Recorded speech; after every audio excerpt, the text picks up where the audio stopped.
civil servants of our good city, members of the press, distinguished ladies and gentlemen.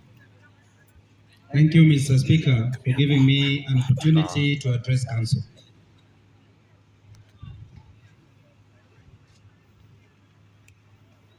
As I previously mentioned, that it is such a privilege for us all to participate in today's session. Congratulations to your Deputy Speaker, and congratulations to all the executives and chairpersons of the committees.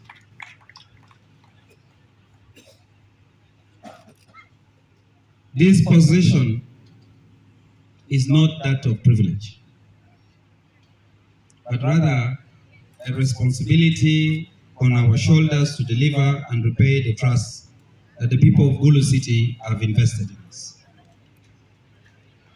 Philosopher Franz Fanon said, each generation must, out of relative obscurity, discover its mission, fulfill it, or betray it. As a council, we must, out of relative obscurity, discover our mission, fulfill it, or betray it. As we take the first step of the 5-year journey ahead of us, we must ask ourselves, both at individual and institutional level, what is our mission? Once we discover that mission, let's strive to fulfill that very mission. Thomas Jefferson once said, every generation inherits a world it never made. And as it does so, it automatically becomes the trustee of that world for those who come after. We are here gathered today, probably inherited a council we never made. But from today henceforth, we become the trustee of this council for those that will come after us. The question, therefore, is what kind of council do we intend to bequeath to the future leaders? From this question, one thing comes to the fore: the huge responsibility on our shoulder. Like the saying goes, heavy is the head that wears the crown. We must realize that this is a huge responsibility. Only when we realize that we owe the citizens of this great city, clean streets, adequate,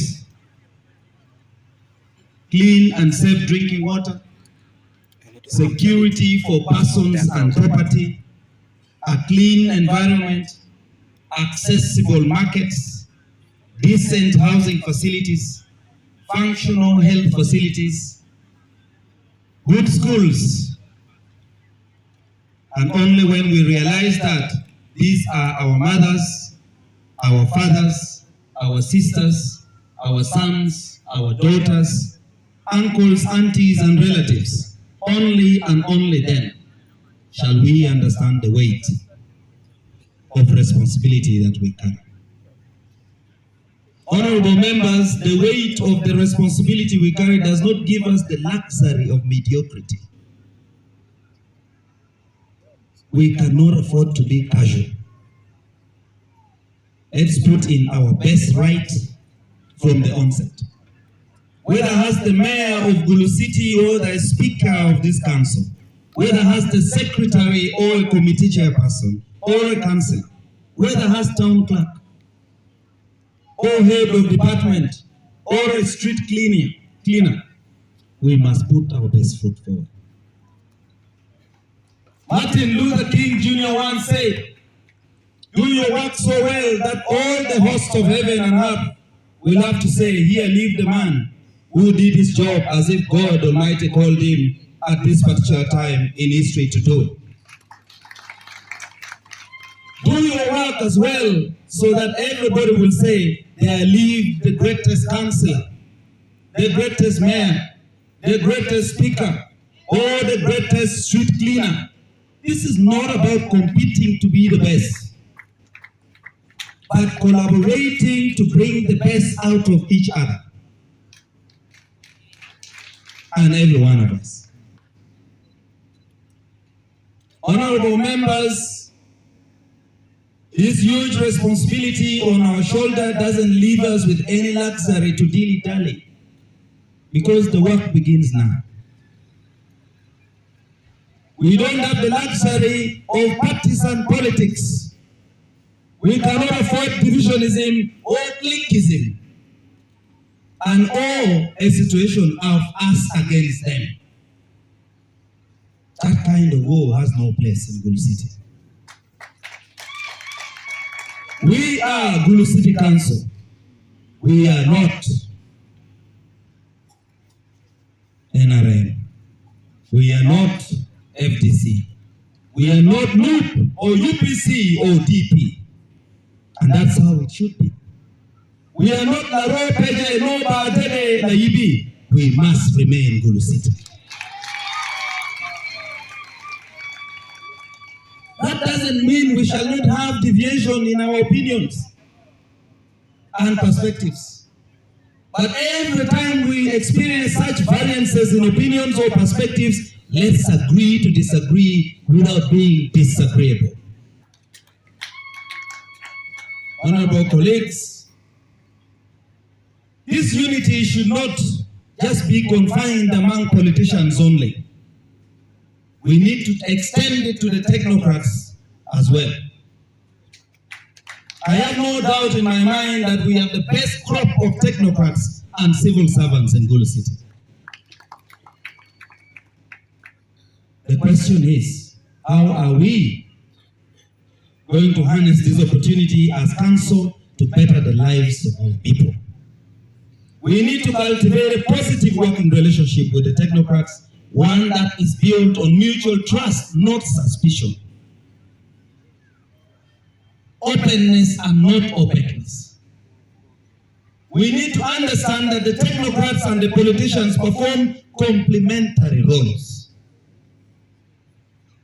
It is almost akin to buying sugar without tea leaves.